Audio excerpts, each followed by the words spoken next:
안녕하세요. 박상호 변호사입니다. 반갑습니다. 오늘 특강의 주제는 행정법과 행정소송법과의 관계입니다. 우리 시험에서 시험 과목은 행정소송법이죠. 행정법은 아닙니다. 그런데 왜 제가 오늘 특강의 주제로 행정법과 행정소송법과의 관계를 들고 왔을까요? 이유는 단순합니다. 이걸 알아두시면, 이 둘 사이의 관계를 알아두시면 우리 수험에 조금은 도움이 되기 때문이죠.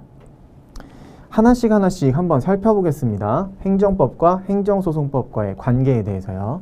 우선 첫 번째로 행정소송법은요, 행정법의 일부분입니다. 행정법이라는 큰 카테고리 안에 행정소송법이 들어있는 건데요. 과연 행정법은 그럼 어떻게 구성되어 있는지 한번 볼까요? 이렇게 구성되어 있습니다. 행정법은요, 총론과 강론으로 나뉘고, 또 총론은 작용법과 구제법으로 나뉘고, 이 구제법 안에 약 4가지 정도의 카테고리가 있는데 그 중에 하나가 우리의 시험 과목인 행정소송법이 되는 겁니다.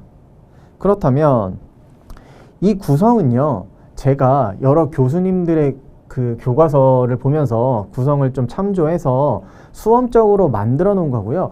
행정법이 이렇게 구성이 된다라고 모든 통일된 어떤 체계가 있는 거는 아니에요. 그런데 여러분들이 수험적으로 이제 접근을 하셨을 때 행정법은 뭐고 행정소송법은 뭐다라는 느낌을 가져가실 때 이런 틀이 하나가 머릿속에 들어 있으시면 앞으로 제가 수업을 하면서 행정법에 관련된 내용도 조금 말씀을 드리는 부분이 있는데요. 그 부분을 이해하기가 조금 더 쉬우실 겁니다. 그래서 이렇게 수험적으로 행정소송법이 행정법에서 차지하는 위치가 이 정도다라는 거를 일단 제가 트리로 이렇게 한번 만들어 봤습니다.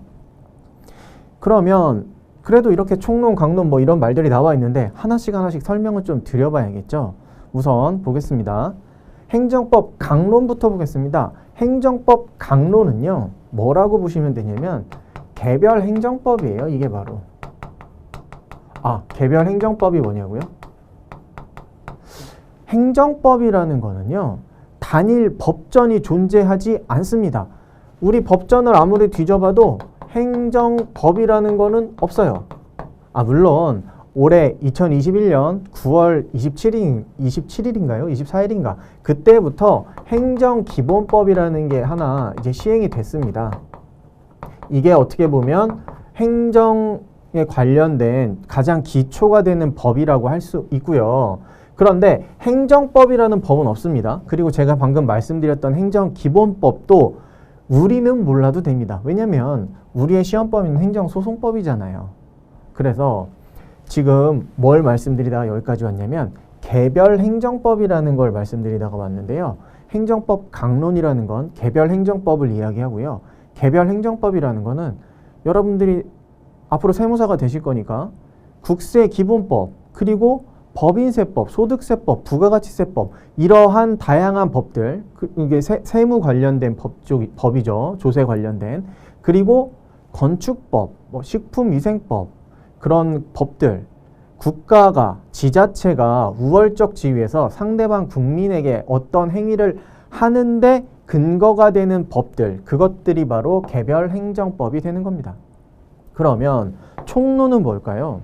총론은요, 이런 개별 행정법들에서 공통적인 내용을 추려서 만든 게 행정법 총론이라고 보시면 되는 거예요. 개별 행정법들의 공통적인 내용, 어떤 게 있냐고요? 이거는 천천히 말씀을 드릴게요. 그래서 공통점이라는 거는 우리가 행정소송법을 배우면서 제가 수도 없이 많이 그렸던 행정청이 상대방 국민에게 어떠한 행위를 하지 않습니까? 행정적인 행위를 하는 거죠. 이런 행정행위가 굉장히 다양한 분류로 나타날 수가 있습니다. 다양한 형태로 나타날 수가 있어요. 그거를 분류해 놓은 것들을 간단하게 말씀드리면 허가라는 것도 있고, 특허라는 것도 있고, 인가라는 것도 있고, 부관이라는 것도 있고, 이러한 여러 가지 행위들이 있는데요. 이렇게 행정행위 분류를 하는 것, 그게 행정법 총론의 내용입니다. 또 어떤 게 있냐면요. 행정행위를 할 때 지켜야 되는 절차들이 있잖아요. 그래서 행정절차법도 행정법 총론의 내용입니다. 어떤 얘기인지 아시겠죠? 자, 이렇게 국가나 지자체, 행정청에서 어떠한 행위를 할 때 이러한 행정행위에 대해서 학문상으로 굉장히 많이 정리를 해서 뭐 이렇게 행정행위의 분류를 논다든지 아니면은 행정이 앞으로 어떤 절차에 의해야 된다든지 이런 공통적인 면들을 모아서 구성해 놓은 게 행정법 총론이라고 보시면 되는 거예요.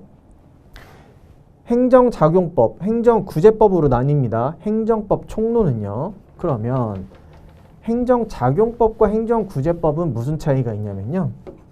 자, 행정청이 상대방에게 어떠한 행정행위를 했죠. 이 행정행위가 뭐 이렇게 분류가 된다고 합니다. 어떻게? 학문적으로요. 학문적으로 봤을 때 이런 식으로 분류가 되는데 이런 식으로 분류가 되는 걸 행정작용법의 내용입니다. 이런 식으로 분류를 하겠다. 학자분들이 이렇게 뭐 정해 놓은 거예요. 실제로 실무에서 어떠한 행정행위들이 있는데 이러한 행위는 학문적으로 허가에 속한다.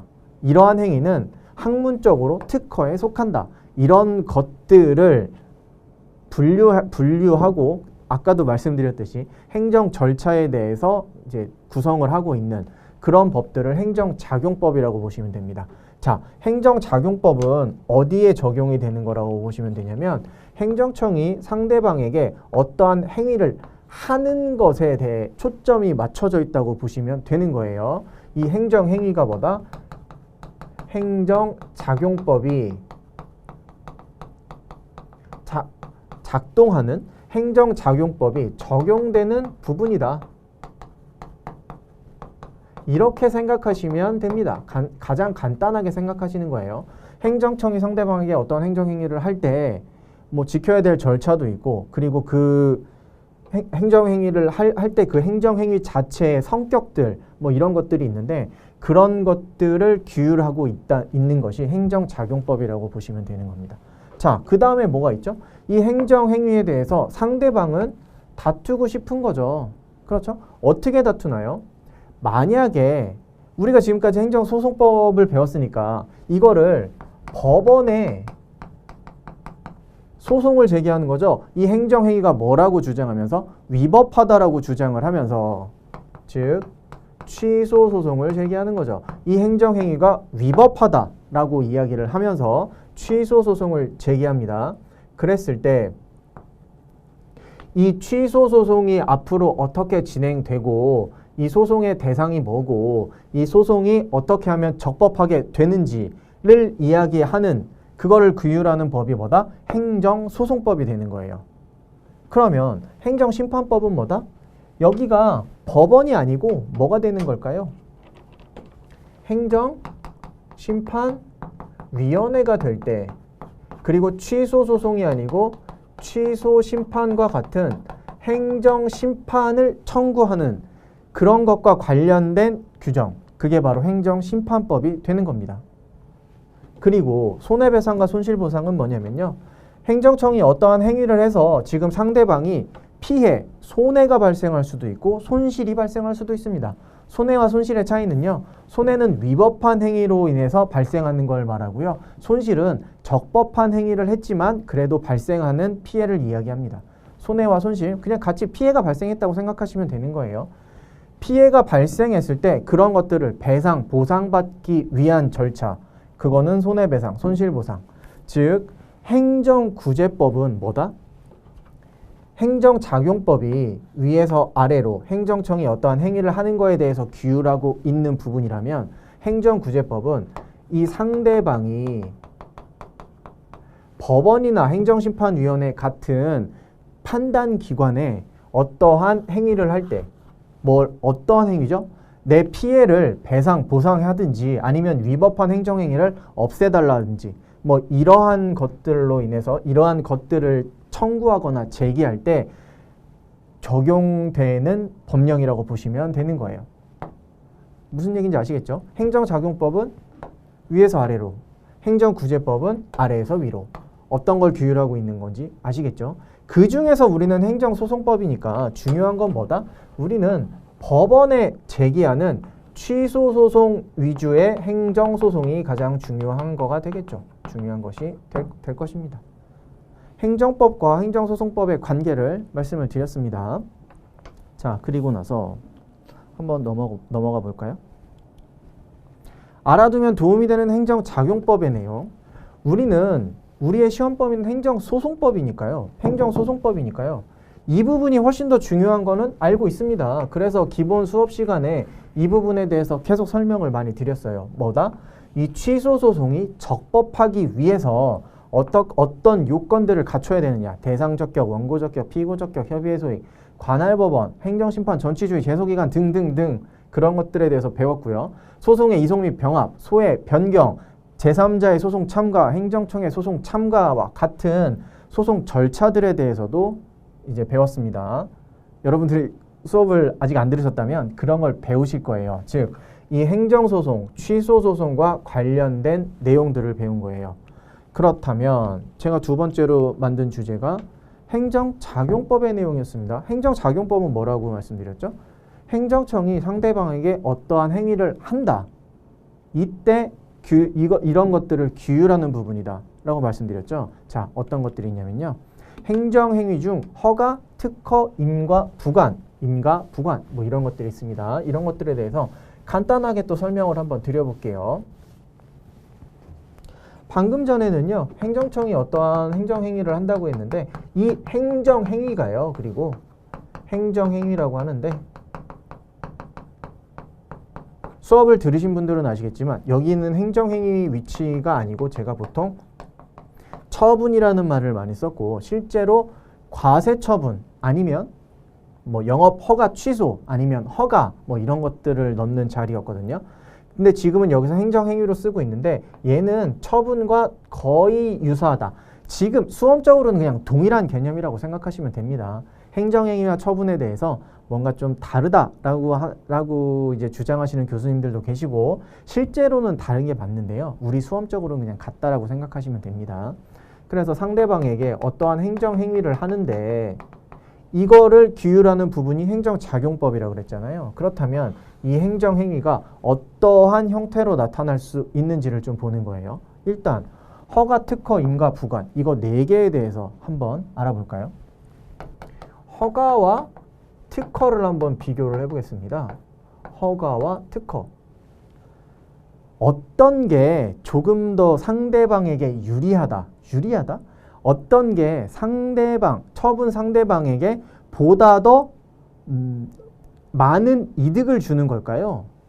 특허가 그렇습니다. 특허가 상대방에게 보다 많은 이득을 주는 거라고 일단 그런 느낌을 가지고 제 얘기를 들어보세요. 뭐냐면요. 허가의 특별한 허가의 구체적 예는 뭐가 있냐면 일단 건축 허가가 있습니다. 특허는 뭐가 있냐면요. 폐기물 처리업 허가가 있습니다. 아니 이거 허가인데? 여러분 이 실무상으로 쓰는 이런 허가라는 말은요. 그냥 실무상 용어에 불과하고요. 우리가 여기서 얘기하는 허가와 특허는요. 강학상으로 허가와 특허 어디에 해당하느냐라고 제가 말씀을 드리는 거거든요. 강학상이 뭔데? 강의 학문상으로 허가, 특허라고 분류를 해놓은 것입니다. 쉽게 말씀드리면요. 교수님 교과서에서 허가라고 되어 있는 부분은 강학상 허가를 나타내는 거예요. 그러니까 실무상 어떻게 용어로 구분되는지 그거는 중요하지 않고 폐기물 처리업 허가야. 그런데 내가 강학상 특허로 이렇게 정의를 해놨거든. 거기에 해당되면 특허야. 얘는 강학상 특허로 보는 거야. 판례가 나온다고 하지 않았나요? 시험에는? 교수님들 견해도 중요한가요? 중요합니다. 허가와 특허 이런 구분 기준은요. 판례가 같이 가져다 쓰고 있는 개념이에요. 그래서 저는 당연히 시험에 나오고 중요한 것만 말씀드리니까요. 자, 허가와 특허의 차이점을 다시 한번 보겠습니다. 이제 다시 돌아와서 강학상 허가, 강학상 특허라는 것, 그리고 강학상이라는 말에 대해서 잠깐 설명을 드렸고요. 교수님 교과서에 나오는 허가와 특허, 그 둘의 분류 기준이 뭔지 말씀을 드려볼게요. 건축 허가와 같은 허가는요, 금지 해제라고 합니다. 금지 해제인데요, 이거는 상대적 금지 해제예요. 뭐냐면요, 건축은 원래 누구나 할 수 있는 것입니다. 자연적 자유라고 이야기를 해요. 누구나 원래 그냥 할 수 있는데 아무나 막 아무 건물이나 막 지으면 건물이 무너질 수도 있고 뭐 붕괴 위험도 있을 수 있고, 그리고 상대방을 뭐 다른 건물의 조망권을 가리다든지 뭐 이런 피해도 줄 수 있고, 마구마구 뭐 정말 마음에 정말 이상한 건물이 생길 수도 있고 뭐 이런 거잖아요. 그래서 누구나 건물을 건축할 자유는 있지만 질서 유지를 위해서 잠깐 금지해 놓은 겁니다. 그리고 나서 어떻게 한다? 특정 요건을 충족하면요, 금지를 해제해 주는 거예요. 그래서 얘를 금지 해제라고 이야기합니다. 요건을 충족하면 금지를 해제해 준다. 건축 허가는 원래 금지되었던 거를 요건이 충족되면 금지를 해제해 주는 것에 불과한 겁니다. 굉장히 단순한 거예요.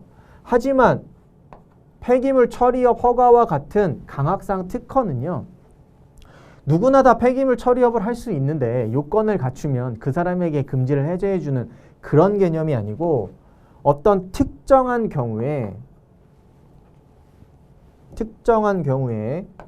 권리 아니면 자격, 법률 관계를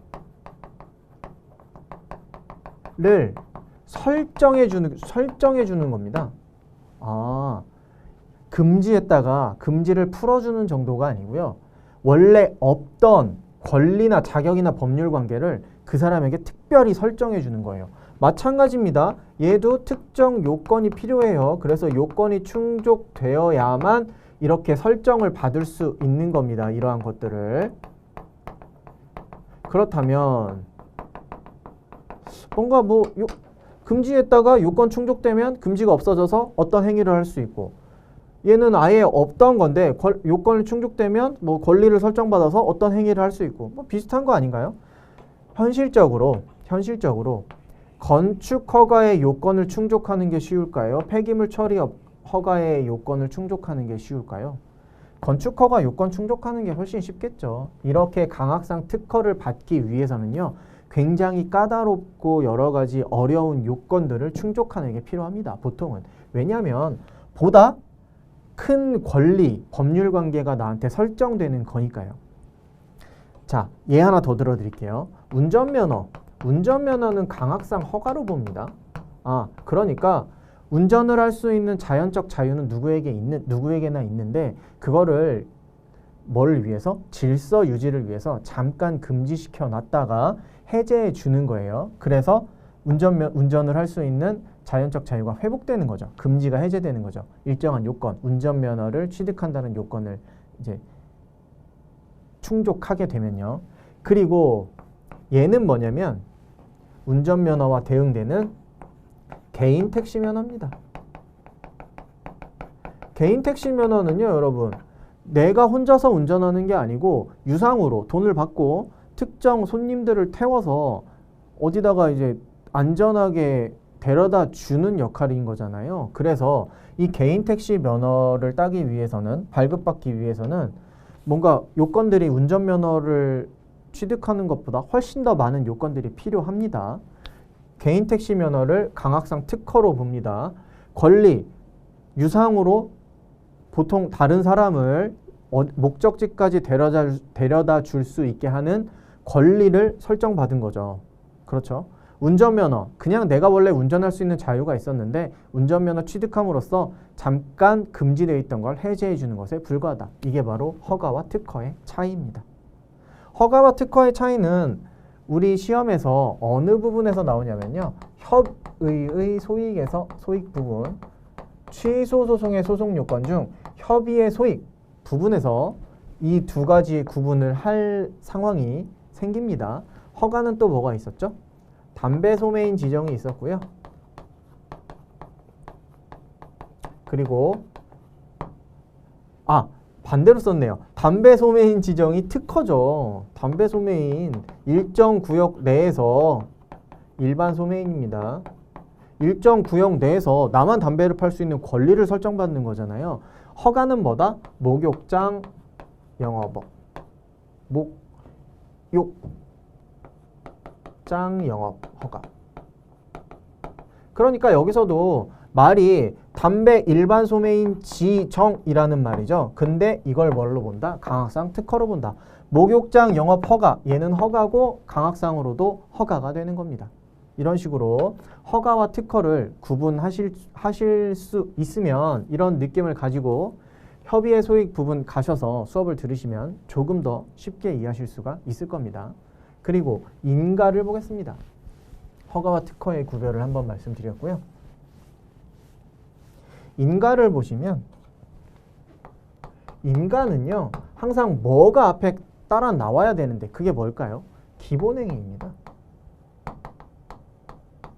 기본행위가 있고 그 다음에 인가가 나오게 되는 거거든요. 자, 제가 말씀드리는 인가도 강학상 인가입니다.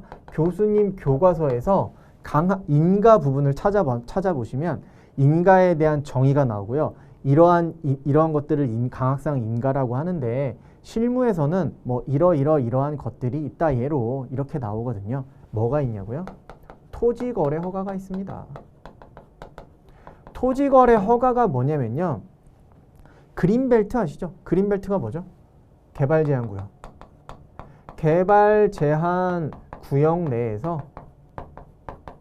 개발제한구역 내에서 갑과 을이 토지를 사고 팔고 하는 거예요. 토지를 매수하는 거죠.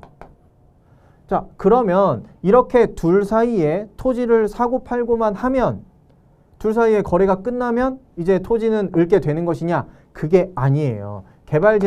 개발제한구역 내에서는요. 관할 행정청에 토지 거래 허가를 받아야 됩니다. 이렇게 둘이 거래하고요. 그 거래 가지고 거래한 내역서, 계약서죠. 계약서 가지고 관할 행정청 가서 도장 받아야 된다고요. 그래야지만 이 거래의 효력이 발생하게 되는 겁니다. 실제로 이렇게 해야지 소유권 이전 등기 이런 것들이 가능해지는 거라고요. 거래 효력, 법률적 효력을 발생시키기 위한 행정청의 행위입니다. 자, 보충적 행위라는 게 중요해요. 인가는 보충적 행위입니다. 그러니까 이 보충적 행위라는 말이 뭐죠? 기본 행위 없이 인가만 단독으로 나올 수가 있을까요? 이런 개발 제한 구역 내에서 갑과 을이 거래도 하지 않는데 갑과 을 붙잡아 놓고 너네한테 토지거래 허가 줄게. 강학상 인가인 토지거래 허가를 해줄게. 라고 이야기하는 게 가능합니까? 안 되죠. 뭐다? 보충적 행위입니다. 보충적 행위. 기본 행위가 반드시 있어야 돼요. 이것도 어디서 나오죠? 협의의 소익 부분에서 나오죠. 왜냐? 기본 행위의 하자가 있으면 인가를 다투지 말고 기본 행위만 다퉈라. 이런 내용들이 있습니다. 자, 인가에서 만약에 수업을 들으셨다면 인가라는 말이 들어가는 것 중에 이런 게 있는데 혹시 기억나세요? 재건축 조합 설립 인가라는 게 있습니다. 아, 인가라고 되어 있네요. 이 재건축 조합 설립 인가가 뭐냐면요. 어떤 특정 지역, X라는 지역 안에 이제 사람들이 이렇게 살고 있어요. 재건축이니까 아파트가 있습니다. 재개발로 할까요? 재건축으로 하겠습니다. X라는 곳에 아파트가 이렇게 있었어요. 재건축이니까 이제 어떻게 되는 거죠? 아파트를 헐고 다시 올려야 되는 거죠. 재건축. 그러기 위해서는 이 아파트에 살고 있는 사람들이 뭘 만들어야 되죠? 재건축 조합이라는 걸 만들어야 됩니다. 자, 재건축 조합이라는 건 아파트 원래 살고 있던 사람들, 사인이죠. 그냥 일반 사람들의 모임인 재건축 조합인데 이 재건축 조합이 설립 인가를 받게 되면요. 어떻게 행위를 할 수 있냐면 사인들의 모임에 불과한 건데 사인들의 모임에 불과한 재건축 조합이 인가를 받고 난 이후에는요. 행정 주체처럼 행동을 할 수가 있어요. 이들끼리 이제 사업 시행 계획 막 내고요. 관리 처분 계획 내고요. 이런 거 다 처분성 있는 것들이잖아요. 행정 주체로서 행위하는 것이 어느 정도 가능하게 되는 겁니다. 자, 재건축 조합 설립인가? 우선 재건축 조합 설립 결의라는 걸 해야 돼요. 이 사람들이 모여서 자, 재건축 조합 예를 들어서 어디라고 할까요? 뭐 A 아파트 재건축 조합 설립하겠습니다. 오늘 결의하시죠. 그래서 집주인끼리 회의록 만들어서 땅땅땅 재건축 조합 설립 결의를 하는 거예요. 설립 결의하고요. 더하기 설립 인가를 받아야 되는 거죠. 자, 설립 인가 기본행위 없이 설립 인가만 바로 나올 수 있습니까? 없죠. 그래서 이 설립 인가가 강학상 인가 같잖아요. 보충적 행위잖아요. 설립 결이 나와야 있어야만 거기에다가 인가 딱 해줘서 재건축 조합을 딱 하고 만들어주는 거잖아요. 그런데 우리 판례가 이거를 강학상 인가로 보지 않고요. 인가의 성격은 틀림없이 갖고 있긴 합니다. 그런데 강학상 인가로 보지 않고 강학상 특허로 보고 있습니다. 왜냐고요? 행정주체로서의 행위를 가능하게 해주는 어떠한 특정 권리를 설정해 주는 걸 더 크게 보고 있는 거예요. 그래서 재건축 조합 설립 인가는 인가라고 실무상 쓰이지만 얘는 강학상 인가가 아니고요. 뭐라고 본다? 특허라고 본다. 아시겠죠?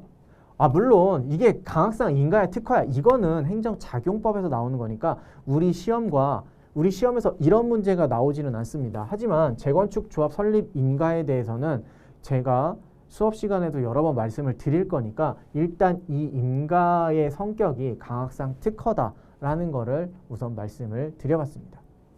자, 그 다음 부관을 보겠습니다. 부관은요.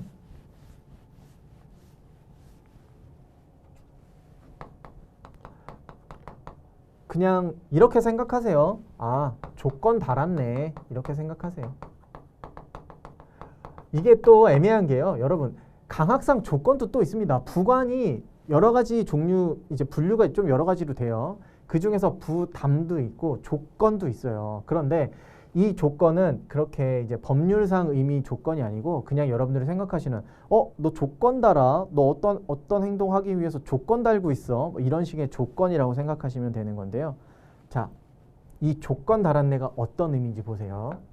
갑이라는 사람이 어떤 쇼핑몰을 크게 짓고 싶어요.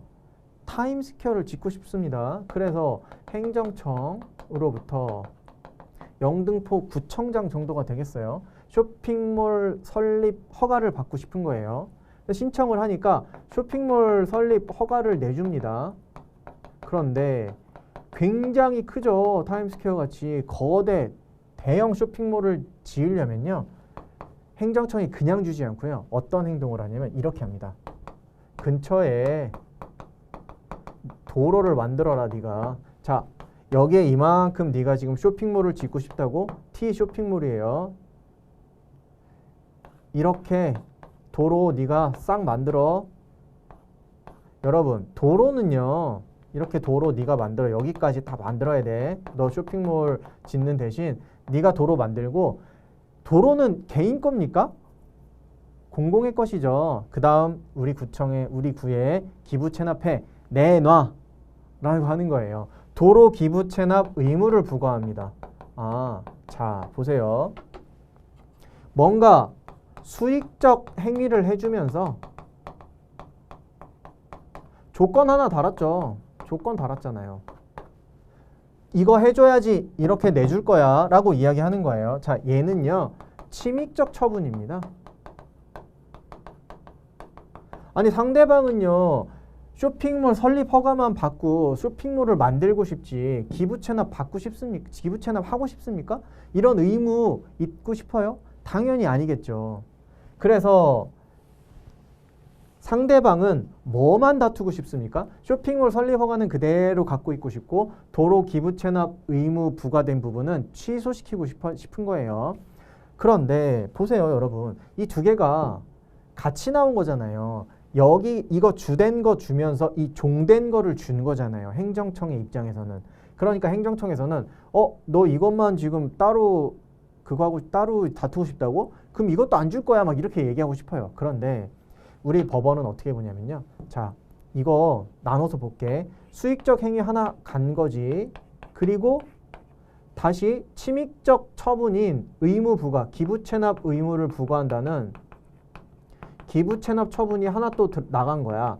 이게 같은 문서로 그냥 갔을 뿐이지 사실은 나뉜 처분이잖아.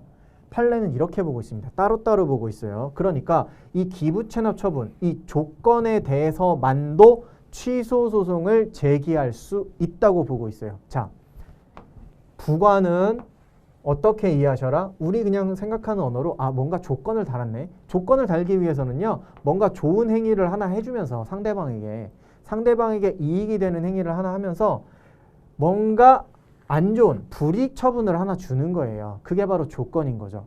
그 조건 자체만 따로 떼서 소송 제기할 수 있다 없다? 할 수 있다.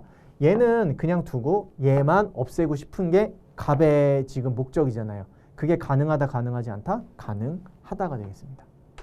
그래서 행정행위 중 허가특허 인가 부관에 대해서 간단하게 한번 설명을 드려봤어요.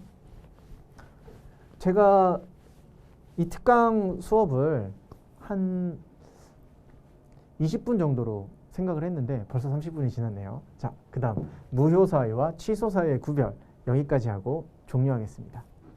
무효사유와 취소사유의 구별을 보시면요.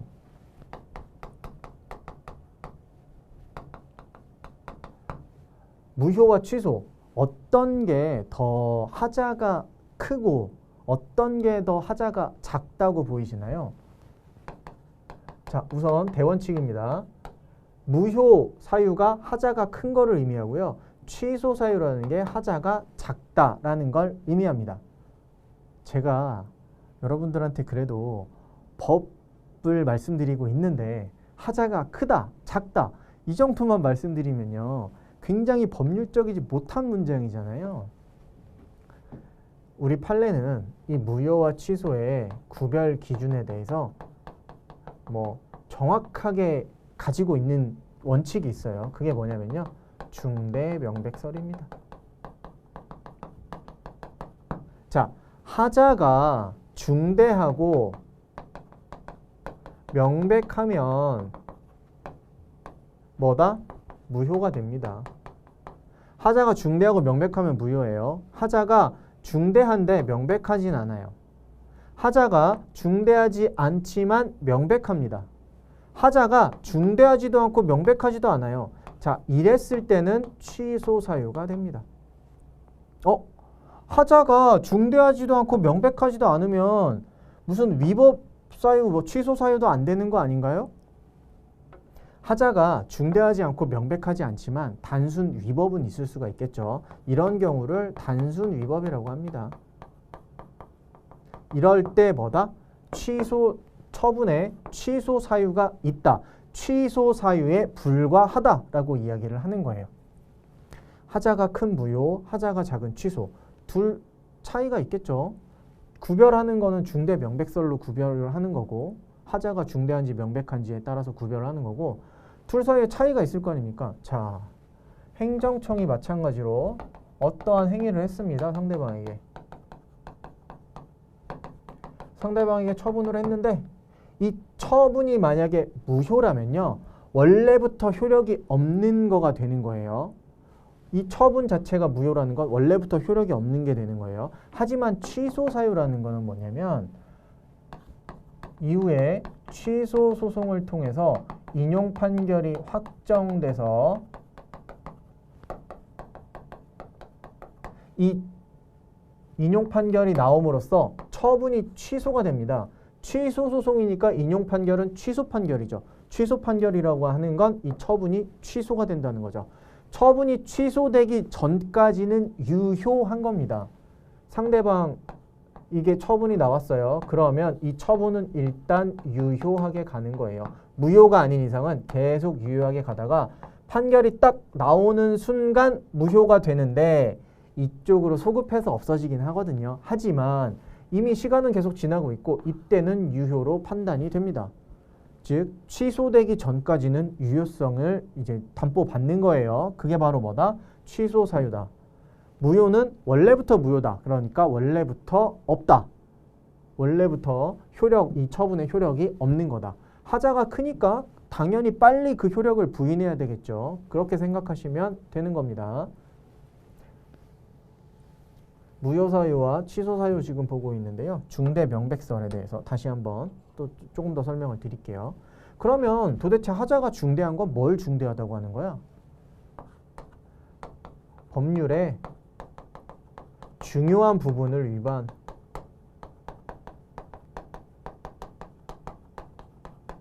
위반했을 때 하자가 중대하다고 하거든요. 그럼 법률의 중요한 부분은 뭔데? 이렇게 점점 이제 타고 들어갈 수 있잖아요.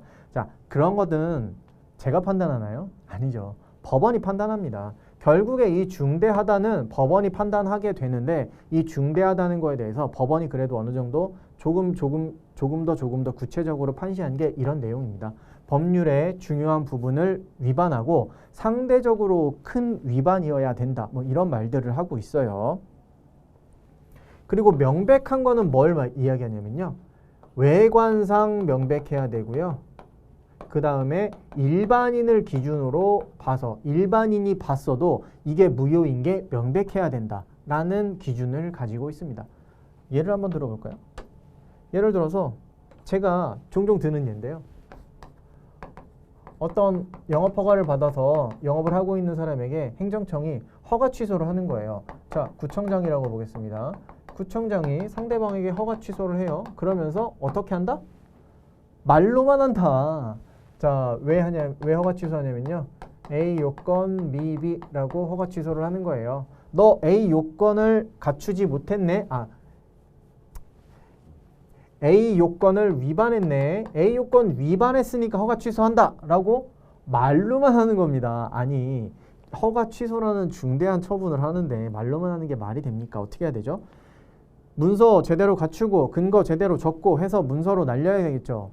근데 말로만 했어요. 이런 거 일반인이 봤을 때도 너무 명백하지 않습니까? 외관상으로도 너무 명백하죠. 무효인 게. 이런 것들이 명백한 겁니다. 하자가 명백한 거예요. 그런데 여러분 어떤 구청장이 도대체 허가 취소를 하면서 말로만 하는 사람이 있겠습니까? 이거는 그냥 제가 명백하다는 거에 대한 예를 들기 위해서 그냥 드린 거고요. 그런 경우는 없겠죠. 실제로 명백한 거 뭐가 있냐면요. 이렇게 예를 들어서 허가 취소를 했습니다. 취소 소송을 제기했어요. 취소 소송이 인용됐습니다. 이 취소 소송이 인용됐다는 거는요. 법원이 어떻게 판단을 한 거죠? A 요건을 위반하지 않았네 라고 판단을 한 거죠. 그러니까 이 허가 취소는 잘못됐네, 위법하네. 그래서 허가 취소를 날려버린 거 아닙니까, 법원이.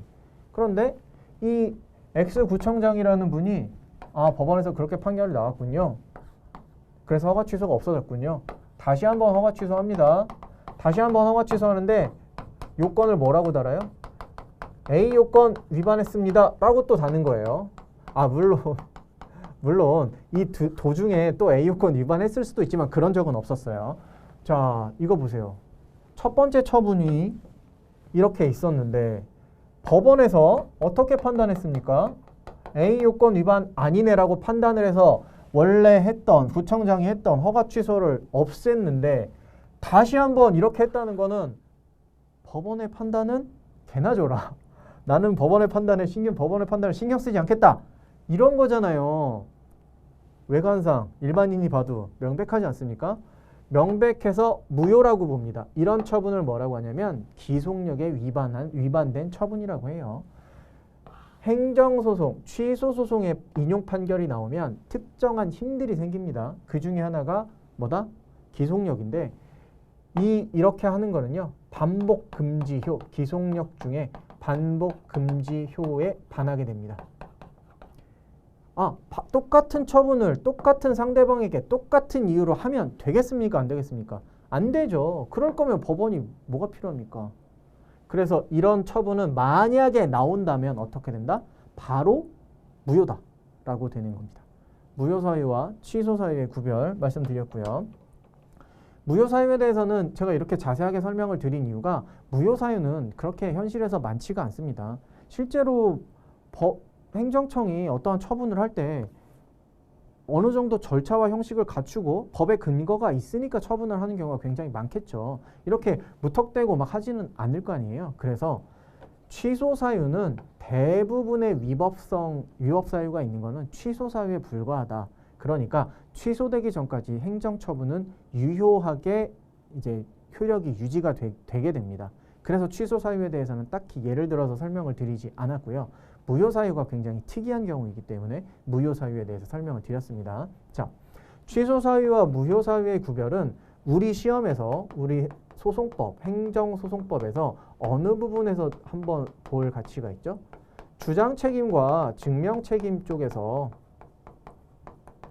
한번 다시 또 나오게 되는 것이죠.